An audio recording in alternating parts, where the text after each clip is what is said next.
Well, the film is told in two stories. There's the father's story, played by Mel Gibson, a man who's falling apart, and the son's story, the son who is ashamed of his father and doesn't want to be like him and is afraid that he's turning into him and will do anything to not be like him.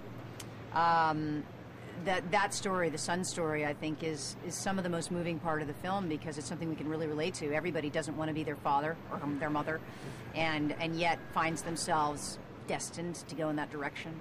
But all that struggle with young love and with wanting to be something that you're not, and wanting to change, wanting to transform.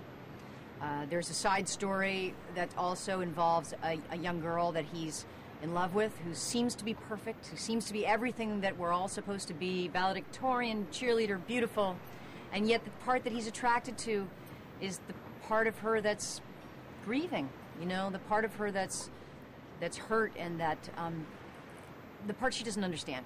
Mm-hmm. And that's where they connect in some ways. That is where we connect, in our tragedies, you know. Mm-hmm. That's where we communicate and give to each other, is by putting our arms around one another when life is heavy. Life is heavy. Mm-hmm. I think the film is about imagination, but I think I like to talk about creativity as vitality.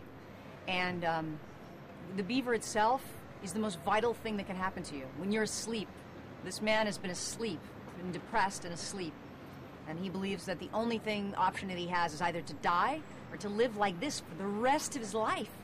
And those two options are untenable because there's no joy. That's true. I mean, especially the little boy, the 7-year-old boy, when he looks at his father who has been ignoring him and who hasn't been able to connect with him for so long, once he puts that beaver puppet on his hand, he has his father back. So what does he care whether he has a puppet on his hand or not? I mean, I wish we could all be that way, where we can look beyond, in some ways, the conventions, and to be able to find, you know, if somebody's joyful, why not embrace them in that?